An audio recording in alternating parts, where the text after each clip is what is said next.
8 months ago, I finished solo hiking the 1,500 kilometer TCT through Georgia and Armenia.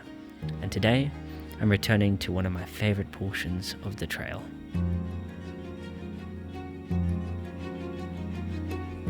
We're here at the beginning of the Kvemo Marghi to Megri section of the TCT, which I want to do over the next 4 days.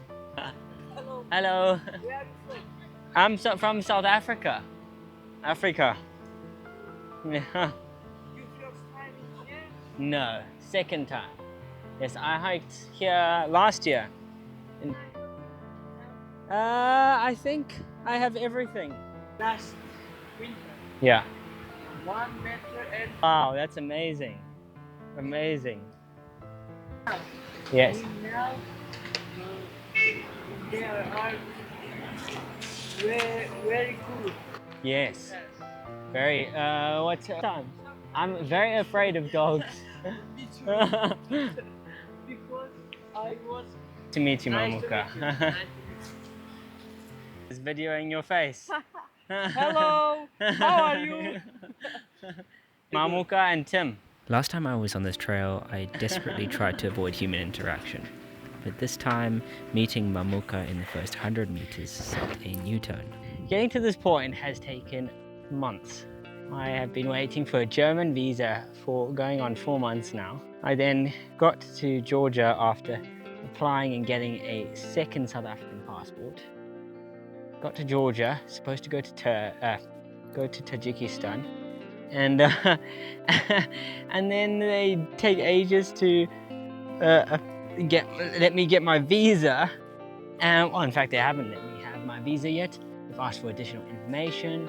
They want a day-by-day blow report of what I'm planning to do in Tajikistan. And eventually, 2 days ago, it was just like, I can't do this anymore.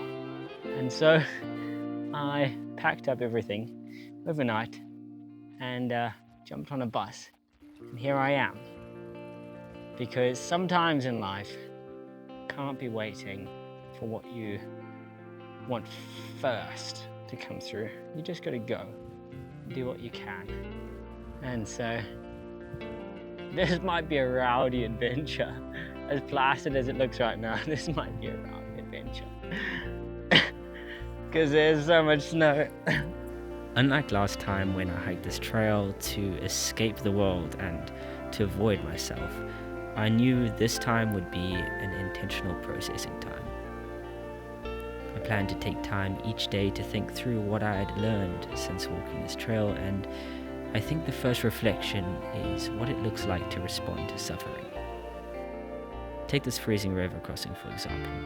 It really hurts to walk through the cold water, but I chose to dance in the pain and laugh at myself, which made the experience so much better.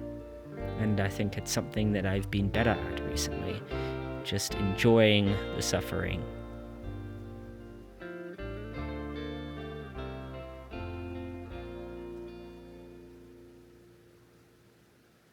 Ahead of me is one of the biggest passes on the whole TCT. And I've been warned of a couple things so far today. One, there's been a snow dump 2 days ago, which somehow missed, I missed that information. So snow might be too deep to pass. And two, it is bear season. And I was in the end of season last year, and I was here, so much safer in terms of bears. I really need to be careful of them now. Not much I can do, given that buying bear spray in this country is pretty much impossible. And not allowed to carry any weapons, in terms of a gun or something.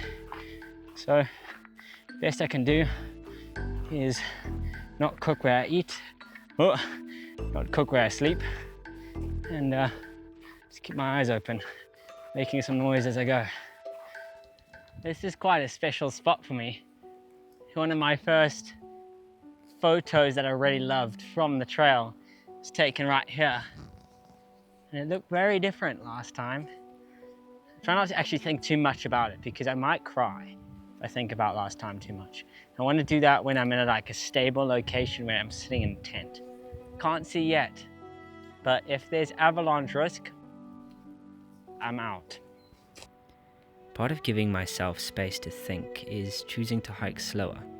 And for me, the best way to hike slower is to stop more and stop to look for birds. So you're gonna see a lot of breaks to look for birds. I distinctly remember being in absolute awe of the trail at this exact point last time. And it is unbelievable once again. So incredibly beautiful. The mountain is up there. We're on a ridge, so it drops down on that side and then drops down on this side. Last time I was on this section, I had to carry water from that location all the way up to the top of the pass, but I'm gonna have that problem this time. Have been the most productive minutes of birding so far in Georgia.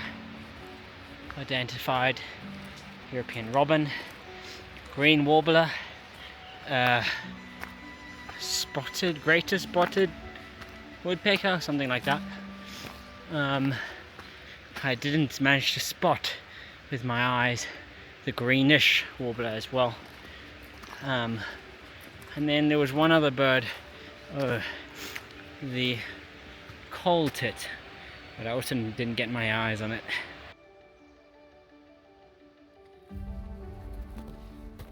Oh yeah. Wow, it is cooling down really quickly right now. Feel it dropping close to zero. Camp is a couple hundred meters away. Not going to get the nice videos I was hoping for because the sunset has already started happening. Pass is behind that bump. Something that is making me nervous, just up there between that little peak, that little peak and the saddle, is a cornice, basically where the snow turns into ice and turns into a massive overhang. This pass should be too mellow to create a cornice, but if that is making a cornice, that means that it's pretty darn thick and cold up there.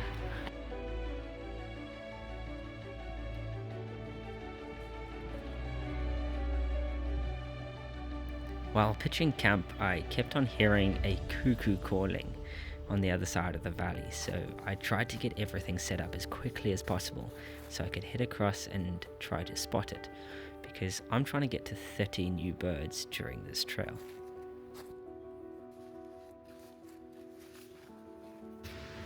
Right, I got so excited about seeing this cuckoo, I ran and fell over on the slippery grass and then thwacked my freezing cold nose into a tree.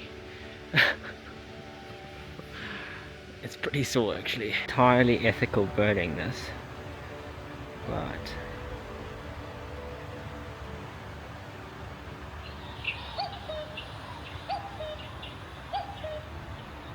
in the world of birding, using your phone to call the birds is a little bit of a debatable technique, so maybe don't copy me here. Not very disguised in this blue and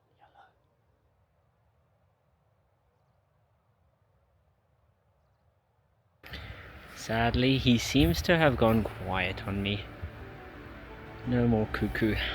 Try another time. No, the whole day. If you want to have a look. It's like perfect snowball snow. Going to sleep, I was feeling a little nervous for the next day. As much as I'm doing this trail for the time in the mountains, the concept of having to turn around if there's avalanche risk tomorrow is really hard to swallow. I am living it up here. Let me show you what's going on. Okay, I've got pasta cooking. Then I got red Thai curry paste. So make 2 meals. Also got green Thai curry paste for the other 2 meals. Got salami to chop into it. Let me show you something. This is coconut cream in a block.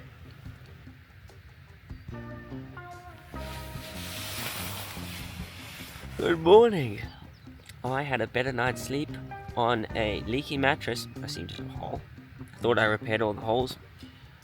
Then I did last night in a hostel. So I was pretty good.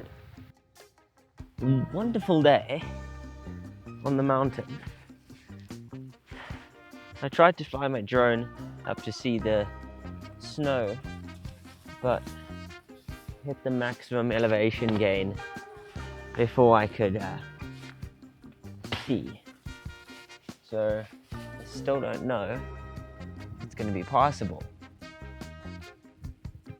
So we're going to just go, I guess.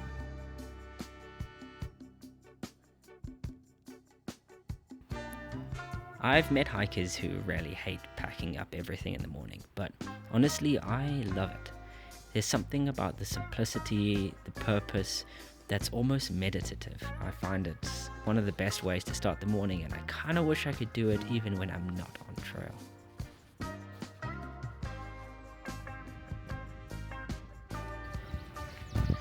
Alright, so I'm starting a little bit later than planned.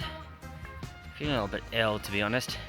I think slightly dehydrated, plus the altitude. Should start feeling better soon though. I drank a lot. Which means that I am entering the snow later than I wanted. Which means if I'm unlucky, I'll be post-holing. And I don't know if I can do 6 kilometers of post-holing. Also got some non-prescription sunglasses, because my prescription sunglasses are in Germany. So my eyesight's not fantastic. Not terrible though, my prescription's pretty low grade. Good news, my fears are not being realized. The snow is actually fantastic for walking on right now. Super grippy. And on top of that, I've identified 2 new birds. That one is a ring ozel. And then, oh no, I've forgotten the name of the other one. A rose chaffinch. That was it. But look at this place, man. What? I mean, being an absolute idiot, I just ran out of water. I'm gonna stop and boil some snow because there's no running water anymore. But the birds are phenomenal. I've got like 7 or 8 already new ones. I've been creating content for 5 years now, and finally I'm committing to this YouTube journey, which is exciting, but along with the excitement, I'm realizing I have no idea what I'm doing. So I would love your feedback on what you like and what you think I could change in this vlog style video. Right, so it's time for a little risk assessment. The official route contour is right across this slope. And so it's kind of what I do whenever I get to a risky situation, is kind of think it through a little bit. Here we've got up to maybe 60-degree slope. So very much possible to have an avalanche on it. However, it's very solidified. It's not fresh pack. You can see by the way it's mottled and sunk into itself. I'm also early enough in the day that it is unlikely to slide. It's not slush yet. A little bit later in the day I probably wouldn't do it. I don't have crampons, and the consequence of a slide are not actually dire until I get to the corner. At the corner, things would get very dicey. Well, can't really remember what's exactly around that corner, but more dicey at least. The other option I have is to swing up onto this ridge and ride the ridge. But I'm not aware of the current situation up there. the advantage is the ridges do seem to be clear from snow. So if I punch up there, get onto the ridge, ride the ridge, and then descend on the other side, I should have less time on this kind of slope. I'm going to try go up there. And if I see up there that it's not feasible, then that's a turnaround point. As Will Gadd says, we take the information we have and we do the best assessment we can with that. So the new information I've got is this slope is a lot steeper than I thought, and so I'm going to opt to risk being in the gully rather than climbing up that slope. I just found an alternative, better option. I'm dropping down. Okay, so I've got through that first task. Now it gets dangerous. You can see the slope is actually fairly mellow, but there's a consequence that's significantly higher. It's a cliff right there. And so it's up to personal risk tolerance at this point and experience. I'm going to decide to keep going just one section further and then assess again. But basically the way I approach something like this is one step at a time. Like, nothing else matters. Nothing else is focused on. Okay, so I made it across that. Now here's the bit I was most worried about. Just around this corner, I recall it being very, very steep. I'd much rather be down in the valley right now. It's not really a choice with the cliff behind me. So just step by step. Now that bit, about 25 meters, took me about 15 minutes. Every single step being careful, because it's bad consequences. Okay, so this is pretty intense terrain. You got avalanche debris there, across that side, up there. So what I'm gonna do is I'm gonna duck straight down, all the way to the bottom, follow it up, and then onto the right hand side after the avalanche terrain, so that I avoid that stuff.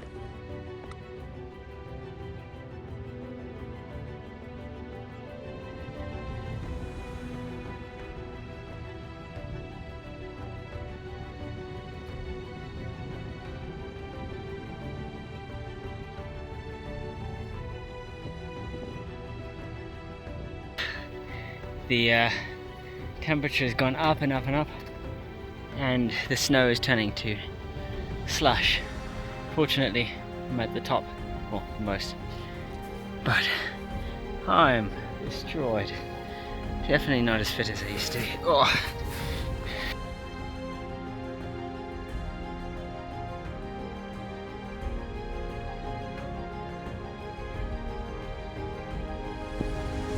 I've made it to the top. This is the side I came up. Flipping hard work, my goodness. And then this is where I'm going now. A long way down. Long flipping way down.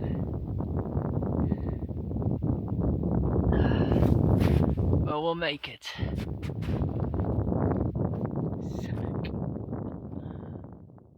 See, the goal for today is right up at the back of this valley. I have to follow the contour down and down and down, very long way down. And then the next day, continue up this valley until we hit Mestia, which is a little bit hidden. Flipping epic. Clouds are kind of scary though. I don't think they'll actually rain though. Not. How rad is this? There's few feelings I absolutely love, like the feeling of pressure leaving my body when I realized that the thing I was scared of was not actually worth worrying over. That pass was far more manageable than I thought it would be, and so I let go of my worry to just enjoy the next 60 kilometers of hiking. First sign of bears, Looks pretty fresh, could be a few hours old.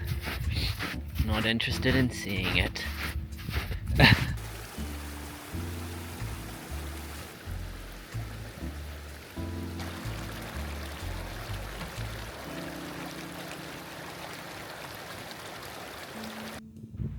Last time I was on this trail, I was eating very differently to this time, and I'm kind of missing it.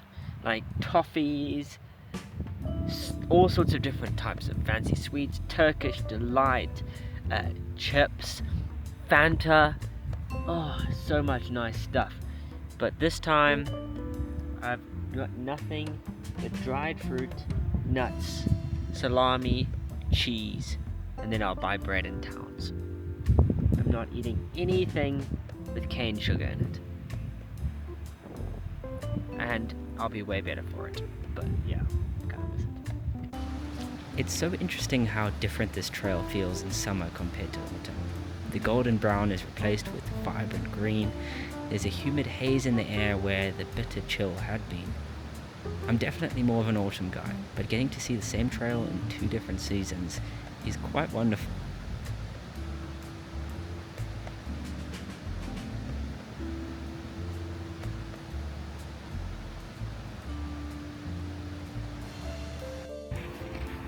I'm gonna spot my next climb from that town over there, and I'm gonna try to stay the night up top because I'll get a nice sunrise. Oh yeah! It started raining, so I packed away all my camera gear. Oh, this is splash proof. But it stopped raining 5 minutes later. However, I did just book accommodation in Nakra, and apparently they make a very nice dinner. And so I am cheating. I'm not camping every night, despite carrying food, all the food I need to camp every single night. I think I will go and stay in a small homestay. That thing is chained up. I think that greenhouse is actually the really greenhouse there, and there. It looks stunning. How's that for a location? I've arrived at the homestay. Sometimes feel a little bit guilty because I literally booked it 45 minutes ago, so they're coming over from another house. A lot of these towns, they seem to convert half their house into accommodation. Makes sense, it's such a beautiful place. Wonder if I can catch a baby chicken. I accidentally chased it away from its mom. I've got to take it back.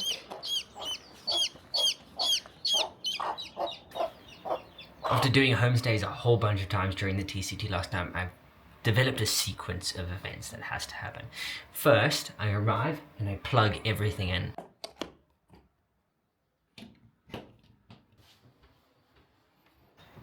Next up, I like to get quickly structured, lay everything out, and put everything that needs charging still in a specific location.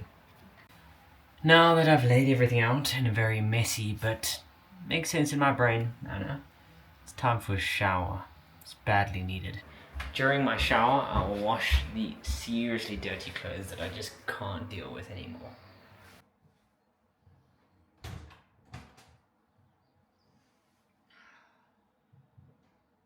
Much better. But apparently they've been in this sort of area for 6 generations, and 2 generations ago they moved from the neighboring valley, which is higher elevation, down to here, which they think of as being lower elevation.